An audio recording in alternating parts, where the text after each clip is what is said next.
estos días, un día que nos va a llevar un poco también a mirar los 30 días que faltan para las elecciones generales del próximo 30 de abril, donde vamos a elegir a las nuevas autoridades que van a estar frente a diferentes instituciones como el Congreso Nacional, por ejemplo, por 5 años. Es por eso que vamos a seguir indagando un poco cómo se preparan los candidatos, qué ofrecen de propuestas electorales en medio de mucha oferta electoral en el sentido de figuras nuevas, figuras que se van acoplando a la política, que se animan a entrar en política, gente que van a querer ocupar un espacio dentro del Congreso Nacional para poder desarrollar sus propuestas. Hoy vamos a hablar con la doctora Vivian Santander, que ya está con nosotros en este momento a través de la plataforma Zoom. ¿Qué tal, doctora? ¿Cómo estás? Buenas tardes. Muy buenas tardes y a toda tu audiencia.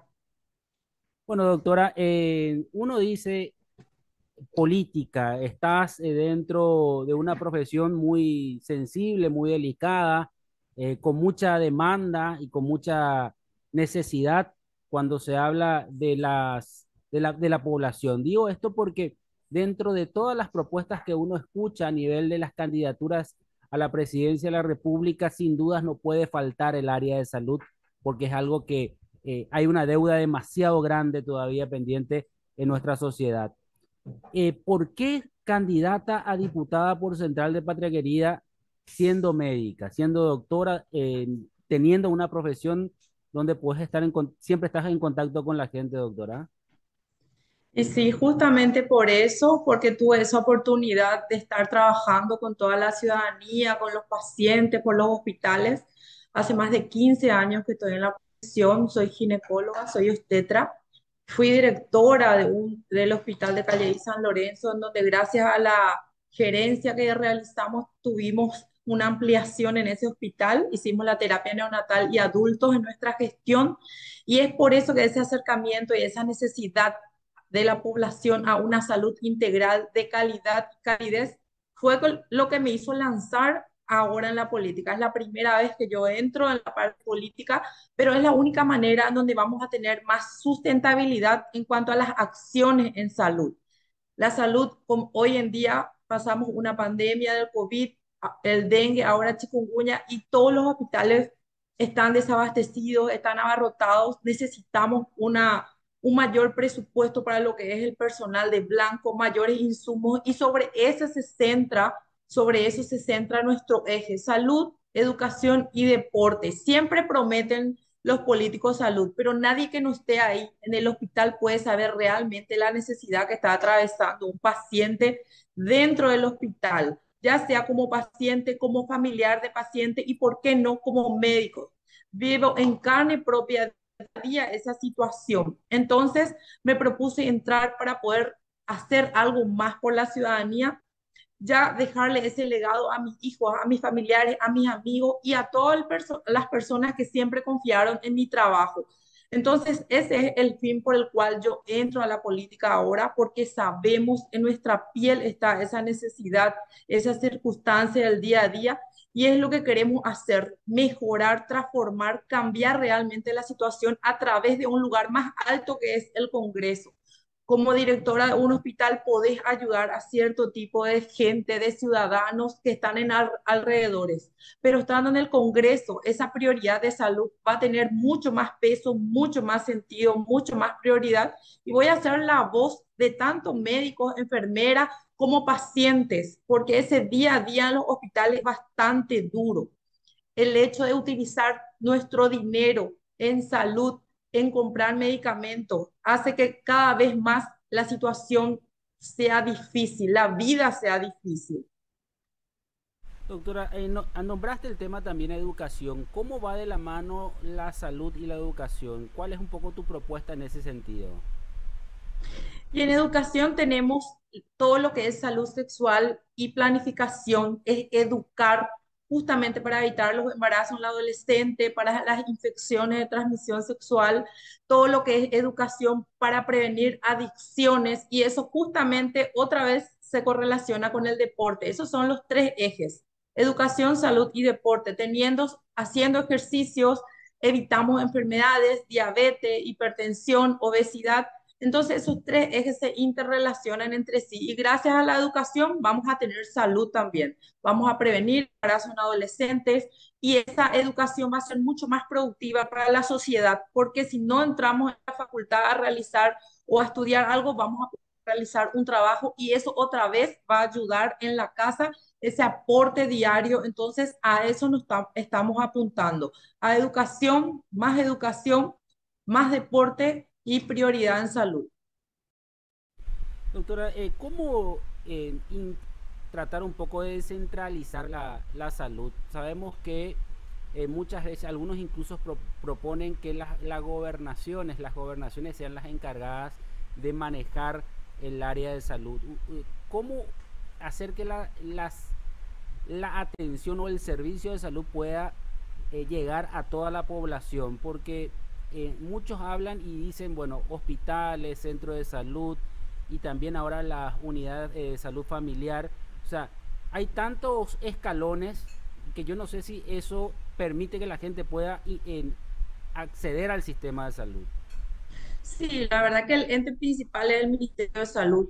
En todo caso, la gobernación o los consejos locales de salud lo que puede hacer es aportar en equipo, en reactivo, pero el trabajo del médico, del profesional, del enfermero y todo ese trabajo de los hospitales debe estar a cargo a través del Ministerio de Salud.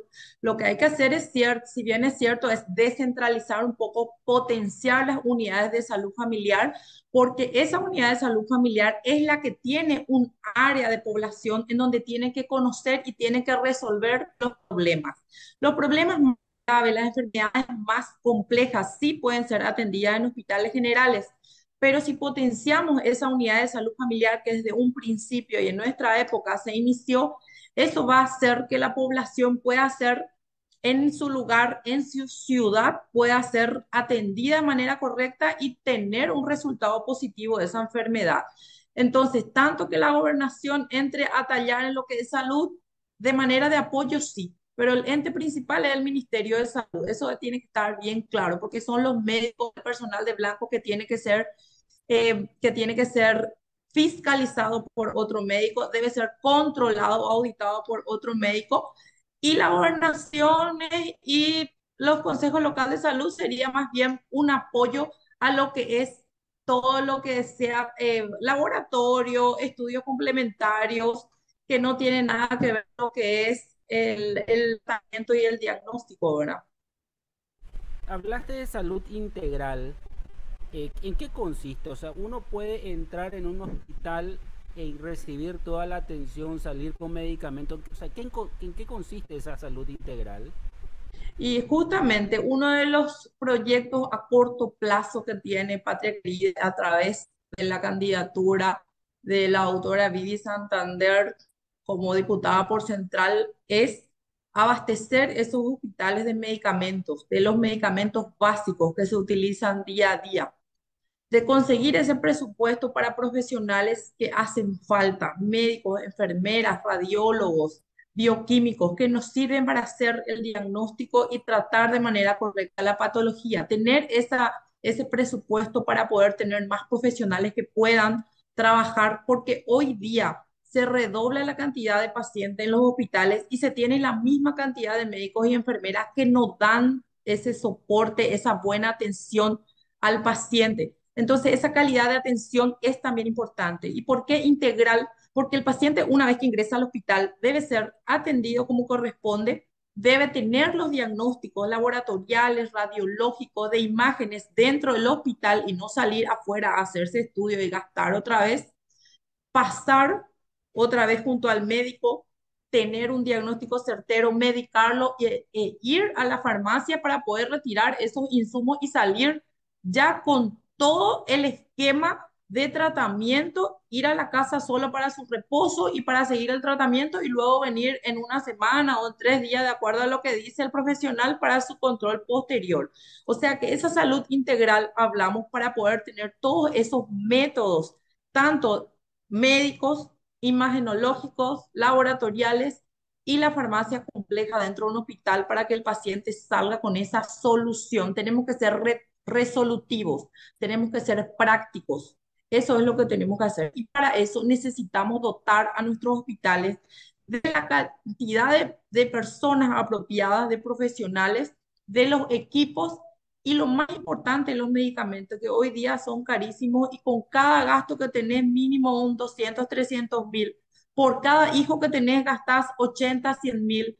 Entonces es un gasto demasiado elevado por persona. Lo que tenemos que hacer es dar esa prioridad en salud. Tiempo estuvo muy abandonado, muy precariamente. Los hospitales apenas, siempre en cada año, cada 5 años los políticos hablan salud, educación, pero ¿qué hacen? Recorren los hospitales, ven la necesidad de los hospitales, saben qué es lo que se necesita en el hospital, no se sabe. Uno que vive ahí, que está día a día, que conoce las necesidades, sí puede decir, esto es prioridad, esto vamos a hacer a corto plazo, esto necesitamos ya no más. Entonces, es importantísimo que un personal que sea idóneo, que sepa la necesidad de la ciudadanía, pueda trabajar sobre los proyectos de salud y llevar a cabo a corto, mediano y largo plazo, porque no es tirar los dedos ni soplar y hacer botellas, sino que es un trabajo bastante extenuante, pero de que se puede, porque hay una población que tiene esa esperanza de que vamos a cambiar. Y eso es lo que nos motiva, eso es lo que nos sostiene acá,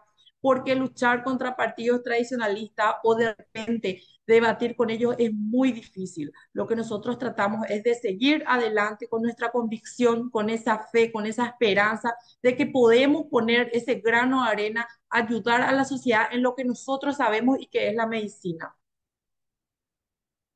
Doctora, en Central hay hospitales muy importantes como el Hospital de Luque, el Hospital, bueno, Lambaré, y tenemos dos hospitales de referencia, que es el Hospital Nacional de Itagua y el Instituto Nacional de Lucha contra el Cáncer.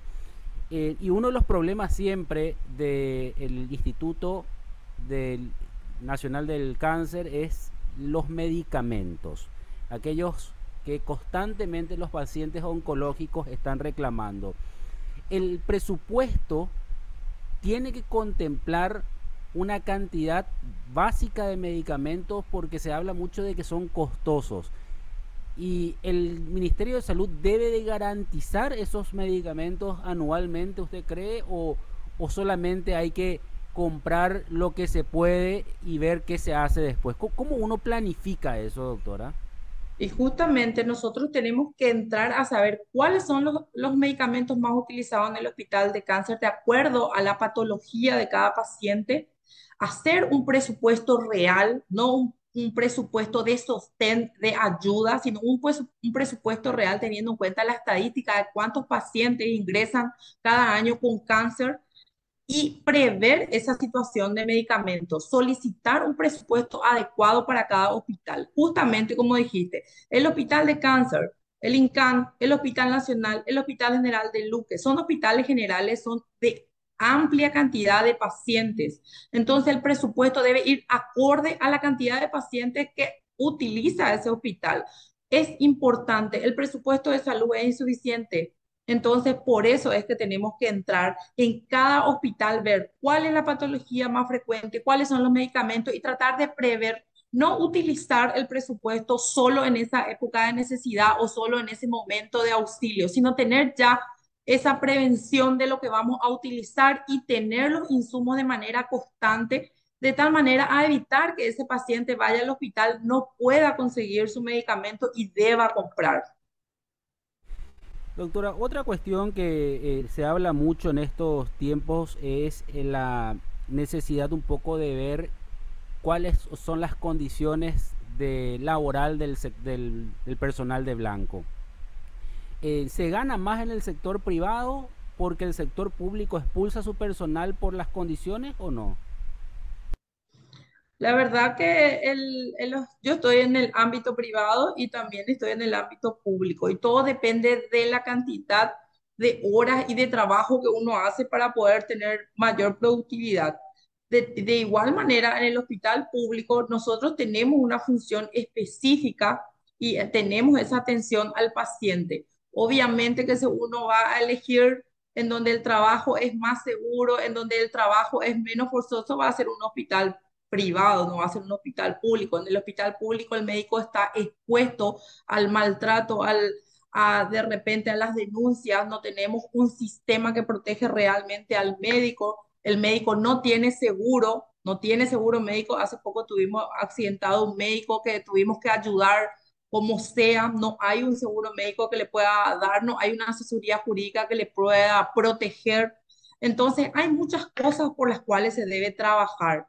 Pero de igual manera, nuestra vocación es de servir. En donde nos pongan, nosotros vamos a trabajar, sea en el sector público o privado. Nuestra función como médico es sanar, es curar, es hacer todo lo que estudiamos como para que esa persona, ese paciente salga curado de esa dolencia, de donde estemos. A veces nosotros hacemos atenciones médicas así de manera, en cualquier reunión, no solo en los hospitales, en cualquier lado la gente te pregunta, te pide ayuda y uno por esa vocación de servicio que tiene da esa respuesta o da esa solución o por lo menos esa orientación al paciente de lo que puede hacer o dónde puede acudir. Sí, hay una cuestión también que tiene que ver mucho con el debate que se genera anualmente en el presupuesto. El médico tiene que ganar mejor, doctora, para un mejor servicio, ¿no? Yo creo que sí, yo creo que debe tener, hace más de 12 años que no se le aumenta el salario al médico, esa es nuestra queja de siempre, las horas son muy largas, 24 horas haciendo guardia, dejando la casa, dejando los hijos, trabajando, teniendo abarrotados pacientes, a veces estás solo, a veces estás entre dos, o sea que la situación dentro de una guardia es bastante complicada, por eso es que hay pacientes que te dicen, doctora, yo entiendo, el médico está cansado, yo estuve internada y sé lo que es, cómo trabajan ustedes, a veces no comen, a veces están así, están expuestos a maltrato. Y otros pacientes nos dicen, el médico está cansado porque ve esa situación que se vive. Yo creo que si se regula y si se tiene un mejor salario, obviamente que va a haber esa calidez y esa de atención en donde el médico va a estar más descansado si se reduce la carga horaria, que es la que se lucha siempre, esas 12 horas universales. Y esas son las cuestiones que una vez en el Congreso nosotros tenemos que promover, que tenemos que propulsar de tal manera a que se cumpla y a que el médico tenga también esa prioridad en los hospitales de hacer su guardia, de trabajar sus 12 horas, obviamente auditando siempre el comportamiento y el trabajo y dar esa solución al paciente. Es importantísimo estudiar la carga horaria, el salario del médico, el trabajo del médico, el grado de lo que es la parte de especialidades del médico. Es importante, es súper importante. Y así se obtiene un paciente sano. Haciendo un tratamiento correcto, un diagnóstico correcto, obviamente el paciente se va a curar. Doctora, si te toca la oportunidad de estar en una banca en la Cámara de Diputados, ¿cuál sería tu primera acción? Si nosotros entramos a la Cámara de Diputados, lo primero que vamos a estudiar en salud y a propulsar es lo que es el presupuesto, aumentar el presupuesto para poder contratar más profesionales, enfermeros y médicos que hace falta en los hospitales. En vez de desviar un presupuesto hacia otro tipo de actividades, nosotros tenemos que dar prioridad a la población. Hoy día, con todas las enfermedades que hay, y cada vez van a haber más enfermedades, nuestros hospitales tienen que estar preparados para sostener este sistema de salud que tanto tiempo estuvo abandonado. Tener esos medicamentos y esos insumos, esas son las dos cosas que si nosotros logramos, la ciudadanía va a estar contenta, va a estar feliz porque se le va a atender bien en el hospital, no va a tener 4 a 6 horas esperando en la urgencia, va a salir medicamento en su mano sin gastar un guaraní. Entonces, eso le va a dar esa tranquilidad de que si se va al hospital va a ser atendido de manera correcta y va a llevar su medicamento como para curarse y ahorrar ese tiempo, porque todo el mundo vive a 1000 por hora trabajando, no se van al médico, ¿por qué? Porque no tienen tiempo, llegan en un estadio avanzado de enfermedad, el médico ya no puede hacer nada, necesitamos terapia y ahí empieza la cadena de esa vía crucis de buscar una terapia a un paciente ya grave que llega en último estado en el hospital. Entonces, si nosotros ocupamos un lugar en el Congreso, vamos a darle prioridad al personal de blanco, vamos a darle prioridad a la ciudadanía teniendo en cuenta los medicamentos que hacen falta en cada hospital. ¿Y por qué prioridad al personal de blanco? Porque son ellos los que atienden a los ciudadanos. Nosotros somos los que estamos día a día en los hospitales viviendo tantas precariedades. Y no es culpa del director ni del ministro, es culpa de los que nos dan ese presupuesto en el Congreso. Por eso que es ahí donde tenemos que luchar por tener esas mejoras, tanto en la parte médica, tanto en la parte administrativa, en la parte de enfermería y también en lo que es complejizar los hospitales con laboratorios. Imagínate que se están tercerizando estudios complementarios. ¿Por qué no se compra y no se deja en el hospital un equipo que todo el mundo va a poder utilizar? ¿Por qué tenemos que tercerizar? Entonces, esas son las situaciones que a nosotros no nos convence como profesionales. ¿Por qué se terceriza estudios? ¿Por qué no compramos equipos que utilizamos en nuestros hospitales para nuestros pacientes? Entonces, esas son situaciones que nosotros tenemos que investigar y ver, complejizar cada hospital, que cada hospital tenga sus propios equipos, sus propios medicamentos. Entonces, eso va a abastecer para toda la población. Por eso es importante la auditoría, por eso es importante con el control, porque de esa manera se va a trabajar correctamente. Cuando yo estuve como directora en el hospital de Calle, y muchos me van a recordar, me quieren y otros no, ¿verdad? La disciplina fue lo que más redundó ahí. Eso hasta ahora me dice, doctora, vos, Dios mío, ¿cómo eras?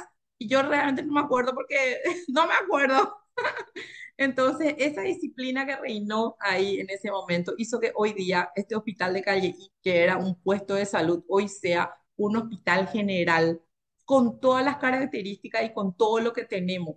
Terapia neonatal, terapia adultos, nuestro banco de sangre, un hogar del adolescente, un lugar específico para el adolescente, un hospital de donde todos confluyen. La gente de Luque, de Villeta, de Itá, de Ñembú, vienen y caen en el hospital de Calle. Y gracias a esa gestión que hicimos hoy día, un hospital grande, un hospital general. Esa gestión tenemos que hacer en el Congreso, pero para el beneficio de todo Central. Esa es la meta, ese es el objetivo, tratar de mejorar y dar esa calidad de atención a nuestros pacientes. Doctora, muchas gracias por tu tiempo. Recordame un poco, bueno, estás en la lista 8, ¿verdad? ¿Qué opción sería? Estoy en la lista 8 en la opción número 2 por el partido Patria Querida, doctora Vivi Santander. Bueno, doctora, te agradezco mucho el tiempo, muy amable y buen fin de semana. Muchísimas gracias también. Gracias. La doctora Vivi Santander, candidata a diputada por Patria Querida, Departamento Central, la lista 8, opción 2.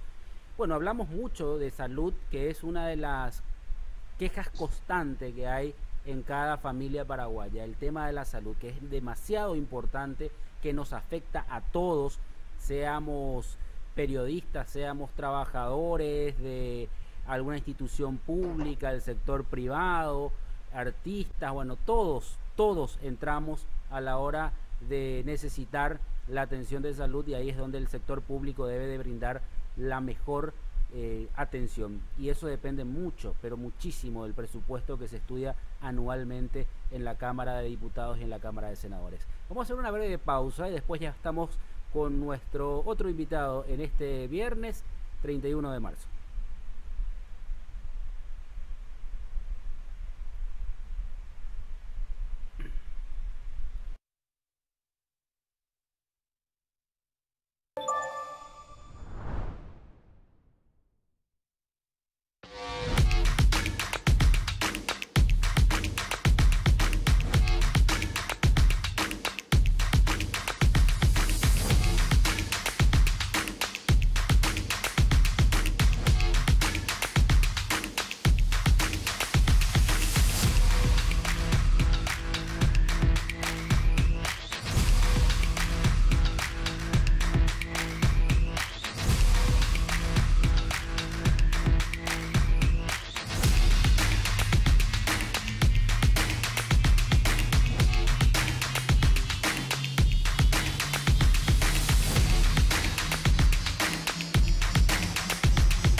En este lugar conectamos, respaldamos y protegemos los recursos que hacen crecer a muchas empresas.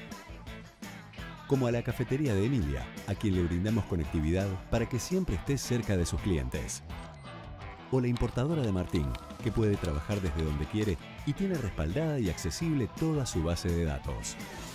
Y también a la empresa internacional que dirige Diego, que tiene la seguridad de contar con protección ante ciberataques y así resguardar a la empresa, sus clientes y colaboradores. Porque sin importar si son pequeñas, medianas o grandes, ya son más de 50.000 las empresas que nos eligen para impulsar su crecimiento.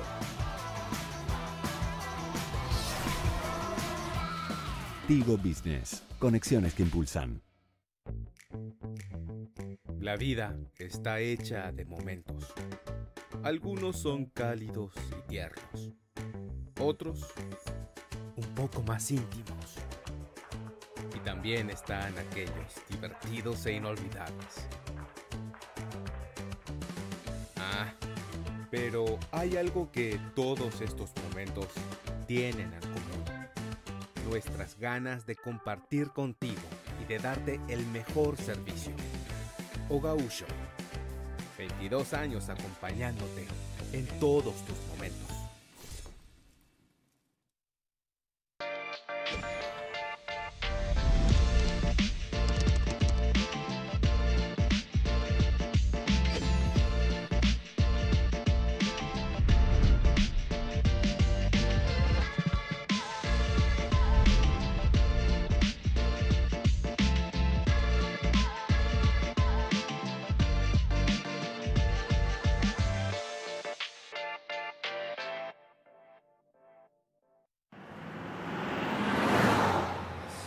Cierto, no tengo wifi.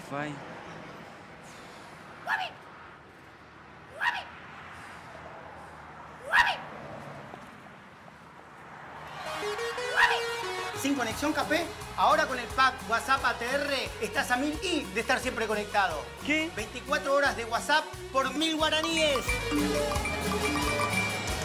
ATR, loco, WhatsApp siempre conectado por 1000 y en todos lados. Personal Flow, conectate conmigo. Conexión total.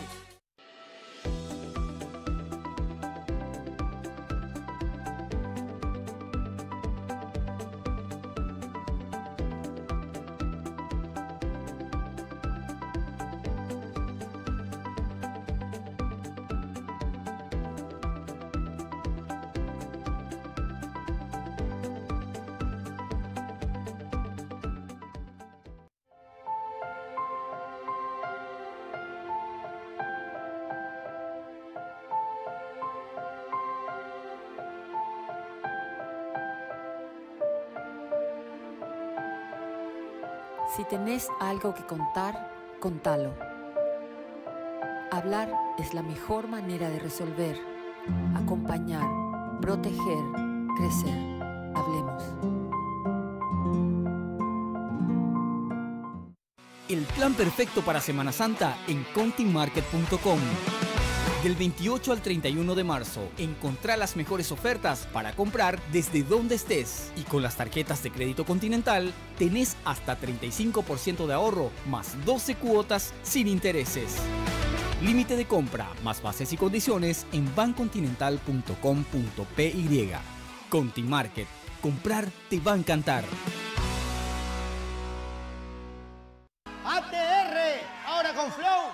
Podés ver futbolacho. Conexión total, ahora tenemos fútbol y más para darte. Ahora con Flow podés tener Tigo Sports App y vivir lo mejor del fútbol paraguayo. Entérate más en personal.com.py/fútbol. Y las palmas arriba. Personal Flow, conectate conmigo. Conexión total. No vengo a hablarte de un simple autocentro. Hoy te muestro el futuro del mundo automotriz a tu alcance. El autocentro más moderno de todo el mundo. Somos líderes en cubiertas y servicios, con tecnología vanguardista y los mejores profesionales del país. Máquinas de primer nivel.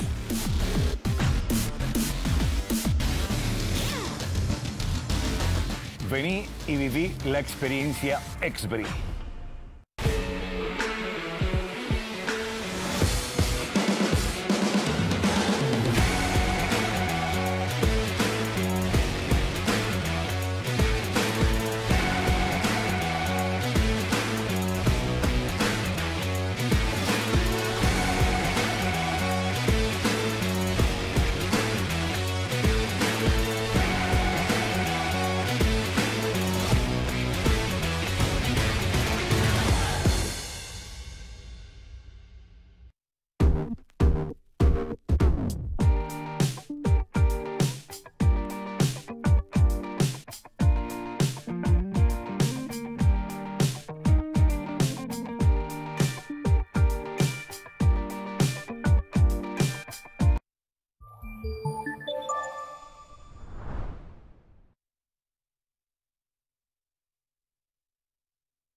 Estamos en esta edición del viernes de Agenda Parlamentaria aquí por 5 Días Televisión. Estamos con una temperatura de 32 grados. Para esta tarde, meteorología anuncia cálido a caluroso, cielo parcialmente nublado a nublado, vientos variables, lluvias dispersas con ocasionales tormentas eléctricas. Vamos a hablar con el ingeniero Jorge Palazón, que ya está con nosotros, candidato a diputado por Central del partido Patria Querida en la opción 3. Vamos a hablar un poco acerca de sus propuestas. Estamos haciendo ese repaso de las candidaturas, de las ideas que se presentan, de cómo surgen esas ideas, ¿verdad? Porque normalmente surgen a través de necesidades, de reclamos, de quejas y de necesidad de soluciones. Ingeniero Palazón, ¿cómo estás? Buenas tardes. Muy buenas tardes, Luis. Muy buenas tardes a toda tu audiencia. Gracias por el espacio.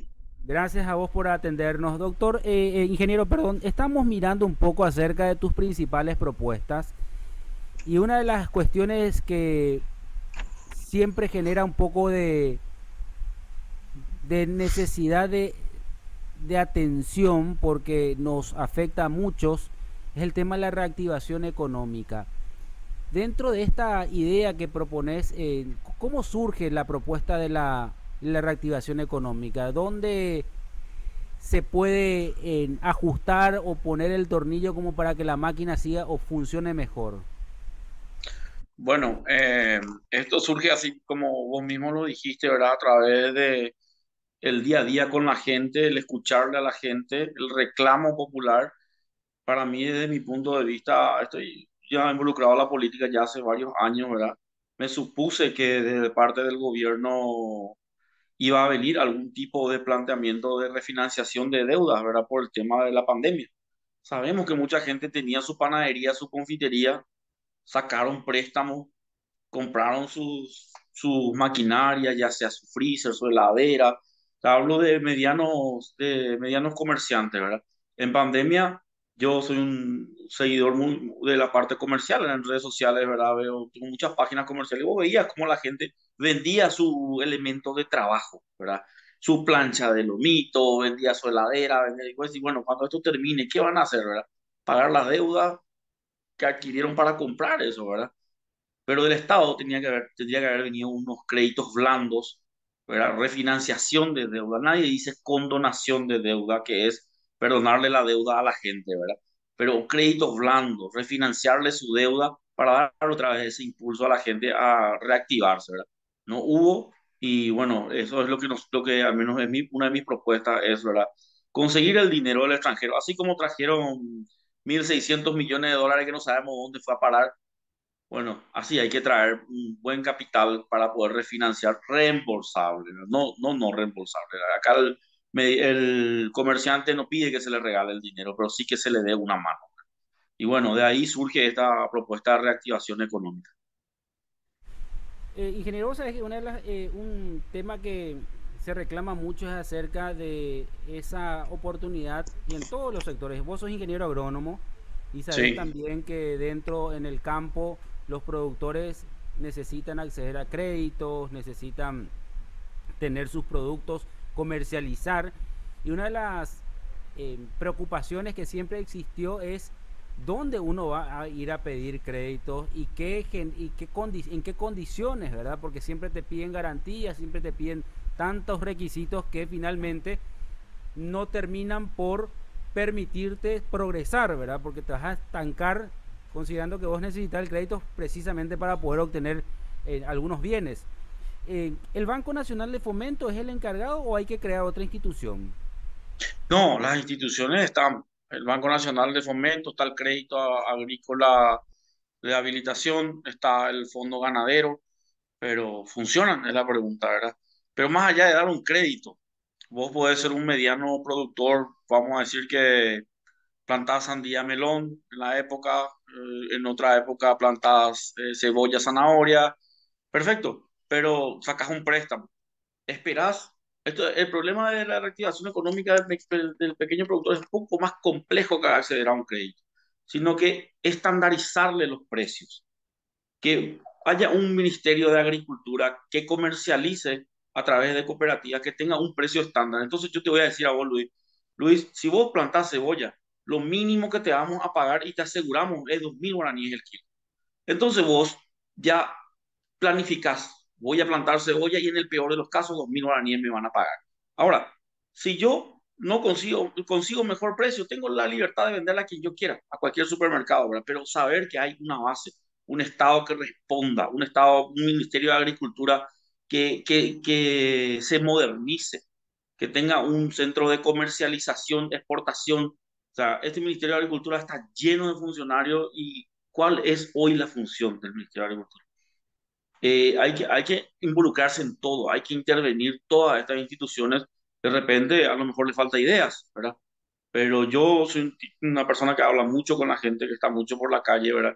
Y bueno, es muy difícil producir cuando vos no sabes, estás a la suerte, vos mirás que te salió una cosecha de maíz espectacular, pero se fue abajo al fondo el precio. Cuando a todo nos sale bien, el precio se va a pique. Cuando sale mal, el precio está alto, pero perdiste tu producción.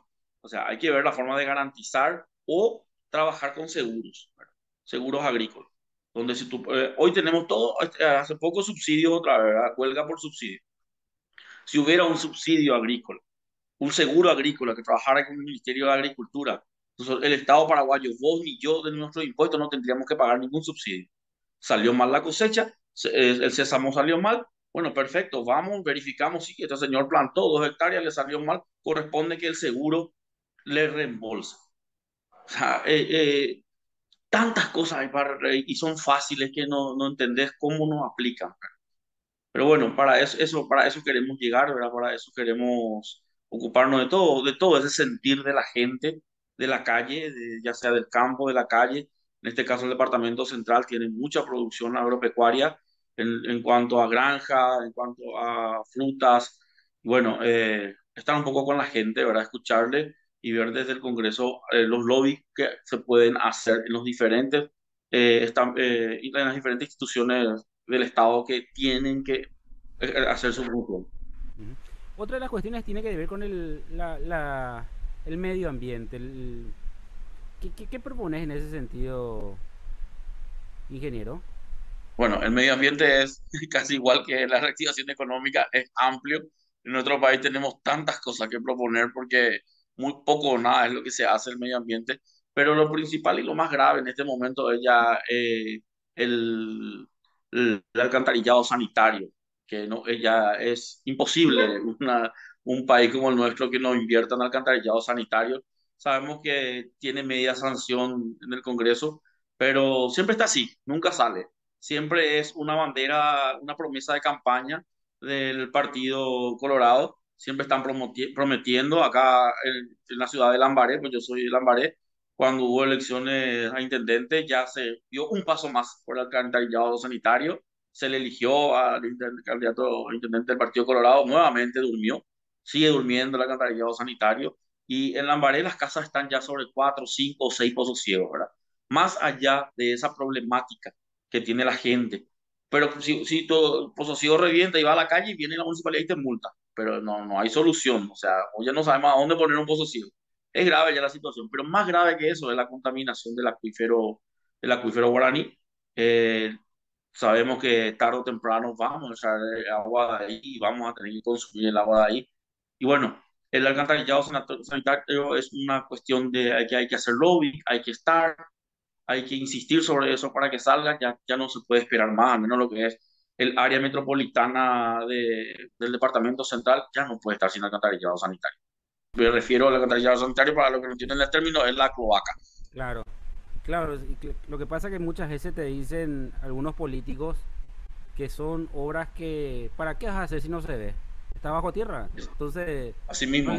No le reditúa políticamente, ¿verdad? Lastimosamente algunos piensan así. Mira, imagínate que nosotros tenemos un arroyo Lambaré que tiene 5 kilómetros, hace en el barrio San Pablo.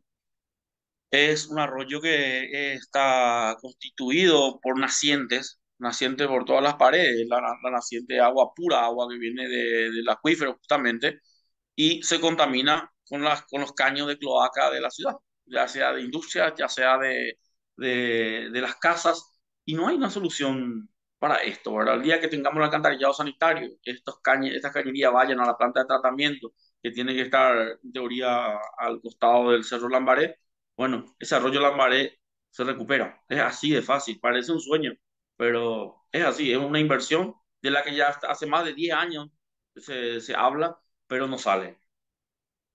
Ingeniero, por último quiero enfocar a una problemática, pero demasiado antigua, que traspasó muchos gobiernos, que parece que el problema siempre fue ganando mucho más cuerpo y terminó hoy visualizándose de nuevo en las calles con la regulada del transporte público.